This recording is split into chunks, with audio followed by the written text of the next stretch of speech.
ბარკეთილში ლიბერტი ბანკის ფილიალის დაყაჩაღების საქმეზე ამ დრომდე არ არიან დაკავებულები. რაც შეეხება დაშავებულებს, ისინი საავადმყოფოში გამოკითხეს სამართალდამცველებმა. ინციდენტის ადგილზე რამდენიმე წუთის წინ საგამოძიებო მოქმედებებიც დაასრულდა. ხათუნა გაგნიძე რჩება აღნიშნულ ტერიტორიაზე, რომელსაც ღია ეთერს დაუთმობთ. ხათუნა, გისმენთ რა ახალი ინფორმაცია მოიპოვა?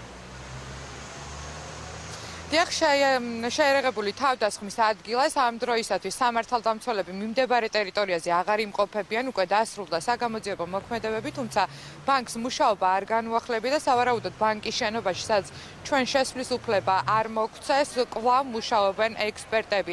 რაც შეეხება ჩვენს მიერ მოპოვებულ ინფორმაციას, არსებული ინფორმაციით თავდამსხმელებმა ბანკიდან წაიღეს 2000-მდე ლარი. რაც შეეხება დაშავებულების მდგომარეობას, ისინი კვლავ კლინიკაში ირჩევიან და მათი მდგომარეობა არის სტაბილური, როგორც ჩვენ კლინიკაში განგვიცხადეს, უკვე გამომძიებლები მათთან იმყოფებოდნენ და პირველადი დაკითხვა მოხდა ორი ქალბატონის, რომლებიც შეერაღებული თავდასხმის ადგილას დაშავდნენ. კერძოდ ექიმის ინფორმაციით, მათ დაზიანებები ბლაგვის აგნით კისრის არეში აქვთ მიყენებული, თუმცა მდგომარეობა სტაბილურია.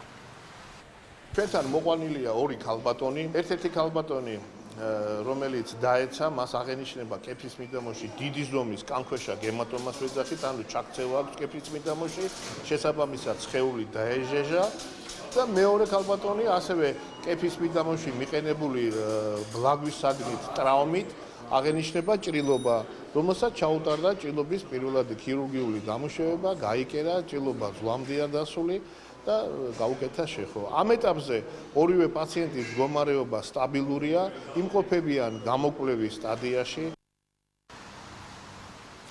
რაც შეეხება დაკავებულებს, შინაგან საქმეთა სამინისტროს ბოლო ინფორმაციით ჯერჯერობით დამნაშავეები სამართალდამცველებს არ აუყვანიათ და ამ დრომდე გრძელდება ინტენსიური ღონისძიებები მათი დაკავების მიზნით. ლიბერტი ბანკის 3 ნიღბიანმა პირმა დააყაჩაღა. ეს არის ინფორმაცია, რომელიც ჩვენ მოგვაწოდეს თვითმხილველებმა. ისინი აცხადებენ, რომ შემთხვევა მოხდა ბანკის გახსნიდან მალევე 3 ნიღბიანი პირი ბანკის შენობაში შეიჭრა და საიდანაც მათ გაიგეს დაახლოებით 3-ჯერ ცეცხლსასროლი იარაღიდან გასროლის ხმა.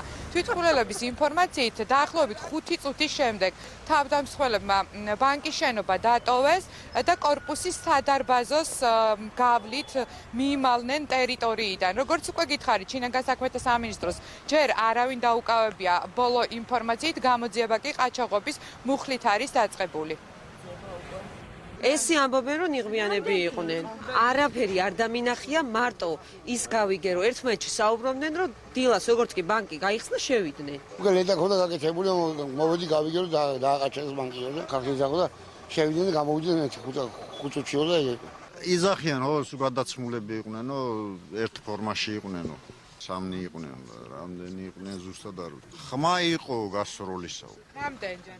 არ ვიცი. სასტრაფო მოვიდა, გამოიყვანეს ქალები, სულად იყვნენ, წაიყვანეს. როგორც უკვე გითხარით, შემთხვევის ადგილზე ამ დროისათვის მიმდებარე პერიმეტრზე სამართალდამცველებმა, მათ შორის ექსპერტ კრიმინალისტებმა დაასრულეს მუშაობა, თუმცა საგამოძიებო მოქმედებები ამ დრომდე გრძელდება ლიბერტი ბანკის შენობაში. რაც შეეხება მიმდინარე გამოძიებას, გამოძიება დაწყებულია სისხლის სამართლის კოდექსის 179 მუხლით, რაც ყაჩაღობას გულისხმობს და საშიალის ზომად 6-დან 9 წლამდე პატიმრობას ითვალისწინებს. მადლობა ხათუნა გაგნიძე იყო პირდაპირ ეთერში.